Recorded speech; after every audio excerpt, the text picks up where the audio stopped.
This is a preventable disease. We know it's an environmental exposure. These are kids who will never pay taxes. They'll never hold a job. They'll never play baseball. They'll never write a poem.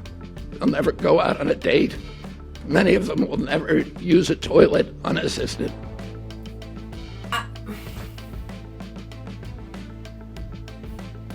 I don't even know where to start. I really don't even know where to begin. So much to unpack. Let's start here. Okay, I am not an expert. I'm not a doctor. I'm just somebody's mama and someone who's been advocating for the autism community, a community that I care deeply about for 25 years. And I don't know everything, but I do know this. Autism is not a disease. It is a disorder, a developmental disorder. And it is important to get that right if you are the Secretary of Health and Human Services. So that off the top really triggered me. And then came the list of nevers. Now, if you know me, you know, and I've talked about it a lot, when our son was diagnosed in 2000 at 3 years old, we called it the never day. Why? Because this developmental pediatrician rolled out a laundry list of nevers that RJ would never do, never be, never have, never achieve. And we call it the never day. And she said he would never mainstream in school, have friends, have meaningful employment, drive, live on his own, never say I love you, never play team sports. I mean, this lady had a long list of things that she said he would never do. And so when the Secretary of Health and Human Services just ran off another never list, it triggered me in ways I can't even describe. And now 24 years later, RJ is 27 now, and he has actually checked off and shattered most of those nevers off of that list. So when I hear someone like Robert F. Kennedy Jr. say and describe our children as family destroyers, I felt the weight of every parent who's ever had to fight 3 times, 4 times as hard just to prove their child's worth. And it just plays into every stereotype and stigma that every person with autism has ever had to fight to overcome, and as an advocate, I've had to fight against as well, and a mom. Because what he's peddling here is not just ignorance, it is institutionalized hopelessness. Let me say that again. It is institutionalized hopelessness. From the very office that's supposed to protect public health, we're getting fear and shame and blame and misinformation. This is not okay.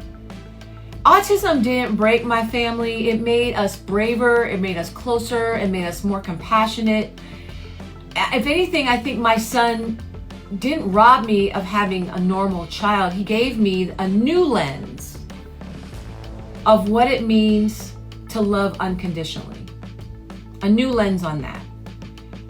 Now, of course, there are different amounts of support that people on the autism spectrum are going to need with different tasks in life.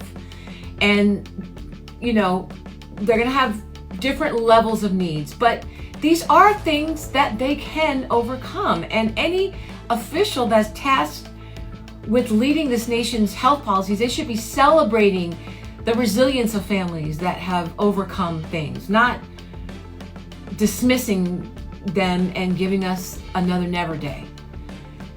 Ironically, most of the challenges facing autism families revolves around access to diagnosis and treatment and support, especially in Black and brown communities who are diagnosed way later than white communities, sometimes 2 to 5 years later, and they miss these crucial windows of intervention. So we deserve better. We deserve to be talking about those things. Our children deserve better. Our families living with autism don't need pity and blame. We need policies. We need leaders who see our kids not as some kind of Debbie Downer doomsday cautionary tales, but as citizens with potential and value and purpose and voices that matter, even those who are nonverbal. So here's my call to action for Secretary Kennedy. If you're going to speak for us, learn from us. Walk into a classroom or a nonprofit or a therapy center or our family's living room and or talk to autistic adults who are thriving contributing and redefining what it means to live fully in a world that doesn't accept them. And listen before you speak, because your words carry weight. And right now, they're just crushing the very people you've been entrusted to protect. Now, I know this administration doesn't really think highly of words and how they impact people, but this is very important. And to every parent, to every educator, to every advocate, every self-advocate listening to this, and especially families who are just getting the diagnosis today, please do not let one man's ignorance drown out the truth that we live every single day.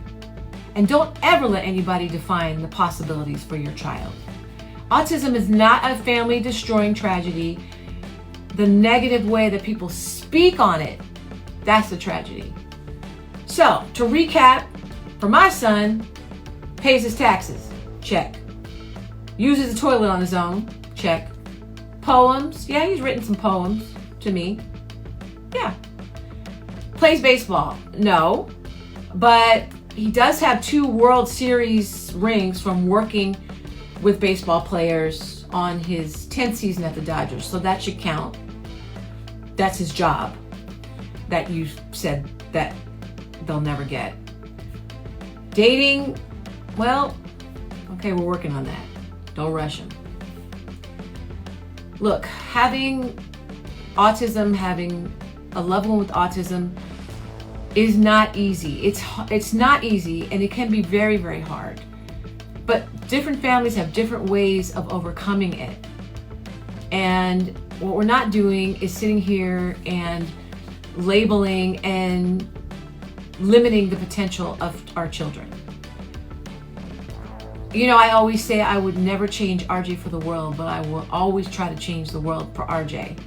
And what we're not going to do is talk down on autism families and give them no hope. So we got to do better, because this is some that I just heard.